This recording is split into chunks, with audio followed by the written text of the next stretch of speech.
Assalamualaikum warahmatullahi wabarakatuh. Perkenalkan, nama saya Anugrah Putra Alpati. Saya berasal dari Universitas Negeri Padang Cabang Pesisir Selatan. NIM saya ialah 22346029. Di sini saya akan menjelaskan 4 materi. Yang pertama, bisnis model. Yang kedua, bisnis kampas model. Yang ketiga, elemen-elemen bisnis. Dan yang keempat, model bisnis dan kaitannya. 1. Pengertian bisnis model. Apa itu bisnis model? Adalah sebuah model dasar yang menjelaskan bagaimana sebuah bisnis yang dapat menghasilkan keuntungan. Melalui komponen ini, bisnis tidak akan berjalan tanpa arah, sebab mereka sudah mengetahui apa produk yang ingin diciptakan serta target pasar yang akan dituju. Bisnis model berbeda dengan bisnis plan. Komponen ini lebih fokus kepada bagaimana mendapatkan profit atau keuntungan dari bisnis yang sedang dijalankan. Tidak hanya itu, adanya model bisnis juga membuat bisnis kita atau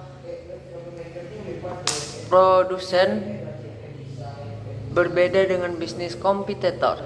Oleh karena itu, selain menentukan produk yang ingin diciptakan, seseorang juga akan mengetahui value atau nilai apa yang diberikan kepada pelanggan. Dengan begitu, otomatis pelanggan akan menyukai produk atau layanan yang ditawarkan dari sebuah bisnis. Menurut para ahli, menurut Bevelens, secara sederhana model bisnis dapat digambarkan menjadi 3 bagian. Yang pertama, jenis produk yang dihasilkan dan ketersediaan tenaga kerja dapat membuat produk tersebut. Yang kedua, yaitu strategi pemasaran yang dilakukan, distribusi, pengiriman, hingga proses penjualan.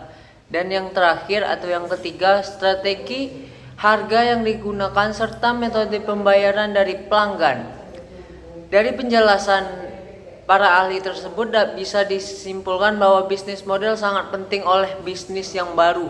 Bahkan yang sudah mapan pun membutuhkan komponen ini, sebab permintaan pasar dan persaingan bisnis akan selalu berubah-ubah dari waktu ke waktu. Setelah saya menjelaskan pengertian dari apa itu bisnis model, saya akan melanjutkan tentang materi pertama, yaitu bisnis model. Dalam komponen bisnis model, sejatinya model bisnis hadir dalam berbagai bentuk, jenis, fungsi yang berbeda. Namun masing-masing bisnis model umumnya adalah suatu strategi dengan kumpulan komponen yang serupa. Komponen-komponen ini pun sifatnya cukup penting, sebab kita tidak akan memiliki cara untuk menghasilkan pendapatan tanpa komponen tersebut. Memang apa saja komponen utama yang dimiliki oleh sebuah bisnis? Menurut ujaran para ahli net wallet, yaitu yang pertama ialah value proposition, yang artinya yaitu fitur-fitur yang membuat produk terlihat menarik bagi pelanggan. Yang kedua, target market, kelompok konsumen tertentu yang akan tertarik pada produk. Yang kedua ialah competitive advance, fitur unik produk atau layanan yang tidak dapat dengan mudah ditiru oleh pesaing. Yang keempat ialah cost structure, daftar pengeluaran tetap serta variabel yang dibutuhkan bisnis untuk beroperasi dan bagaimana hal ini mempengaruhi penetapan harga. Dan yang kelima ialah key metric, elemen yang digunakan perusahaan untuk mengukur kesuksesan. Yang keenam ialah resource, aset, fisik, keuangan, intelektual perusahaan. Yang ketujuh ialah resource, aset, fisik, keuangan, intelektual dan perusahaan. Yang ke-8 ialah problem and solution, masalah yang dimiliki target pelanggan dan bagaimana perusahaan bermaksud untuk menyelesaikannya. Yang kesembilan ialah revenue model, kerangka kerja mengidentifikasi sumber pendapatan yang layak untuk dikejar. Yang ke-11 revenue stream, berbagai cara agar perusahaan menghasilkan pendapatan yang lebih tinggi. Dan yang terakhir ialah profit margin, jumlah pendapatan yang melebihi biaya bisnis.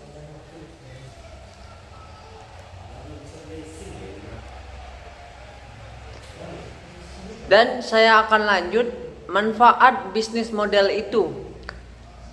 Bisnis model yang bagus tentu akan mendapatkan profit yang sangat besar bagi suatu bisnis. Pasalnya, selain produk disukai oleh pelanggan, ada kemungkinan investor tertarik untuk memberikan pendanaan. Berikut saya akan menjelaskan manfaat bisnis model. Yang pertama ialah unggul dari kompetitor. Menurut small business, manfaat bisnis model adalah dapat membuat unggul dari kompetitor. Terlebih, model bisnis yang kamu terapkan terkesan unik dan menarik. Contoh sederhananya kamu menerapkan bisnis online dengan menerapkan metode pembayaran digital. Hal ini akan menjadi poin unggul bagi bisnis yang kita jalani sekarang dari kompetitor yang tidak memikirkan hal tersebut. Yang kedua ialah menarik perhatian investor. Bisnis model bagus otomatis akan perhatian investor untuk memberikan pendanaan kepada bisnis tersebut. Investor tidak peduli bisnis yang akan dijalani baru atau sudah lama, asalkan mempunyai model bisnis yang mendapatkan profit yang sangat banyak. Investor tidak akan ragu memberikan dana. Dan yang ketiga ialah manajemen keuangan yang sangat teratur. Melalui bisnis model, perusahaan tentu membuat anggaran yang tepat mengenai proses produksi, jumlah tenaga kerja yang dibutuhkan, dan banyak lagi. Dengan demikian mereka dapat mengatur keuangan dengan sangat baik, sebab kebanyakan bisnis mengeluarkan uang tanpa dianggaran sehingga tidak akan bertahan lama. Baik, kita lanjut yang kedua, yaitu bisnis model Kampas. Menurut Corporate Finance Institute, bisnis model Kampas atau BMC adalah alat perancangan strategis untuk mengilustrasikan dan mengembangkan model bisnis.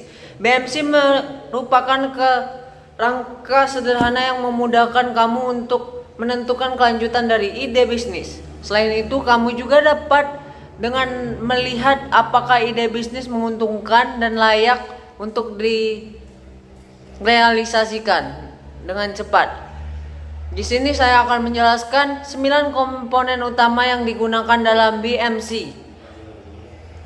Yang pertama yaitu key partners. Key partner adalah perusahaan atau perorangan yang berhubung secara strategis dengan bisnis yang kita dirikan sekarang. Jika ingin mendirikan restoran, maka key partnermu yaitu supplier bahan baku, supermarket untuk beli bahan yang tidak didapatkan oleh supply, bank untuk memberikan fasilitas pembayaran melalui kredit, influencer untuk mempromosikan restoran. Yang kedua ialah key activities. Aktivis utama atau tugas fundamental terhadap operasional bisnis adalah gambaran key activities.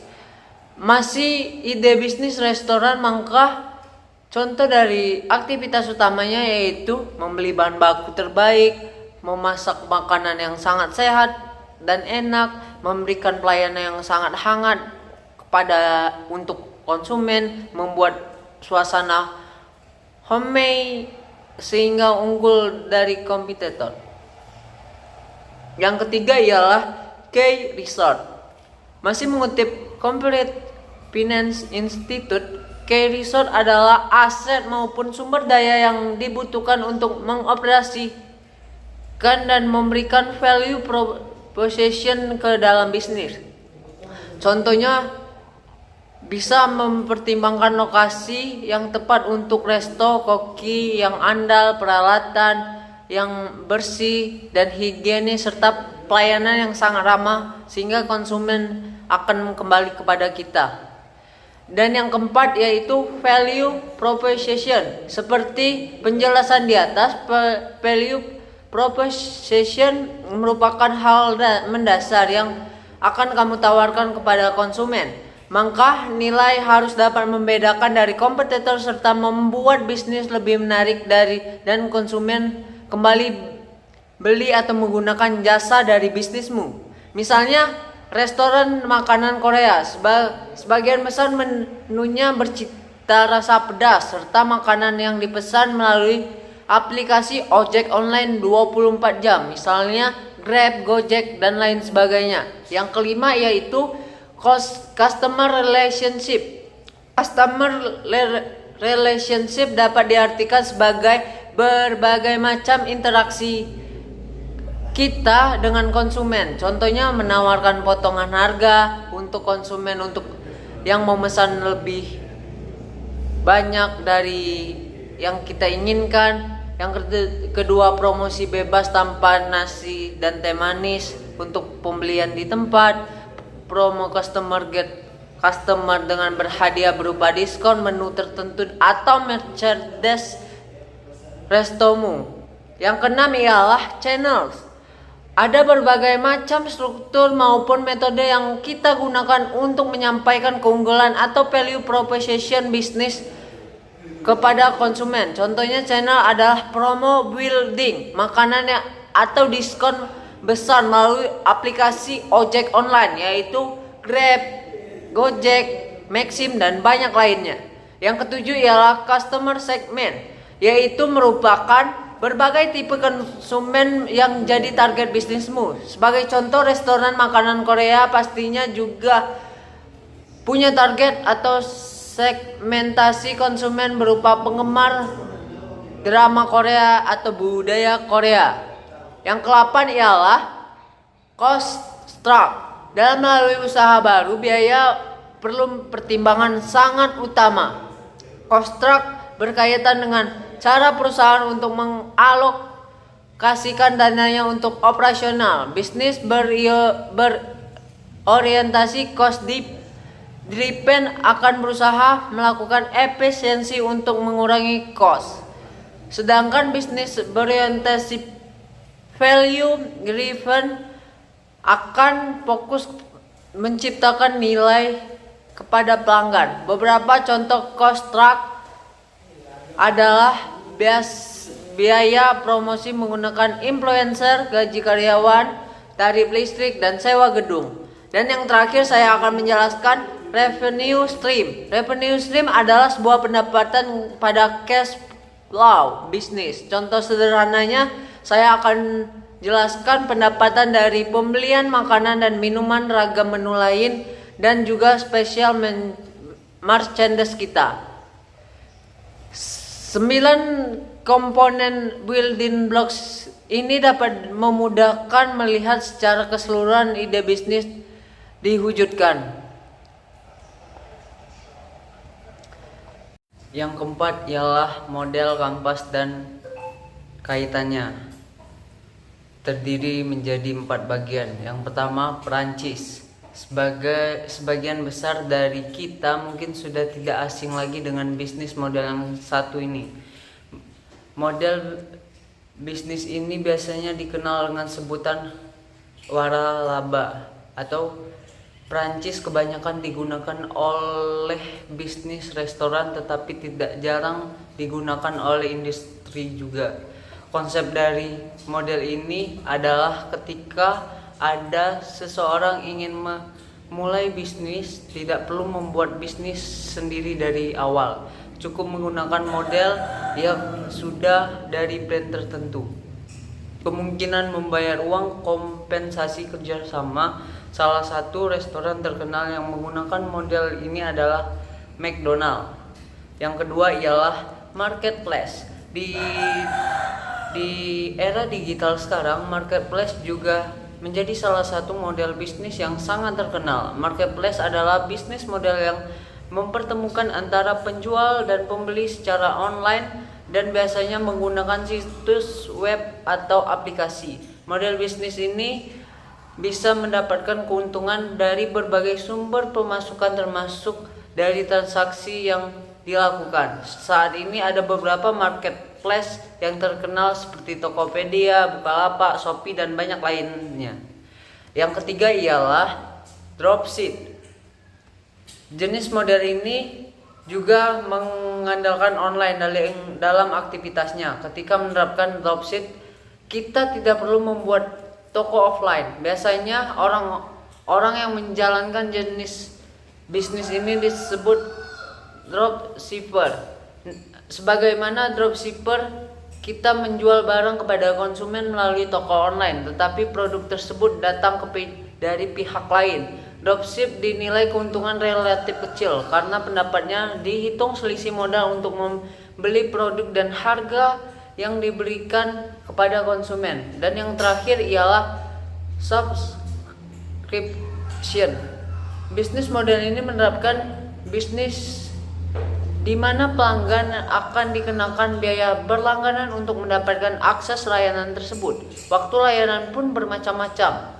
Ada yang 1 tahun, 1 bulan, 3 bulan, dan banyak lainnya. Nah, di era sekarang ini sudah sangat banyak bisnis yang menerapkan model yang seperti ini. Seperti contohnya Netflix, Spotify, YouTube, dan aplikasi nonton, berbelanja, dan sebagainya. Dan yang terakhir, saya akan menjelaskan model bisnis ini, soalnya sangat penting. Manufaktur. Model bisnis ini biasanya perusahaan atau pabrik yang akan membox sebuah atau menjual untuk mendapatkan profit atau keuntungan. Sangat melakukan penjualan manufaktur atau langsung menjual kepada konsumen atau bahkan kepada pihak ketiga. Baiklah, terima kasih apabila ada kata salah ucap dari pengucapan materi saya akhiri dengan wabillahi taufiq wal hidayah. Wassalamualaikum warahmatullahi wabarakatuh.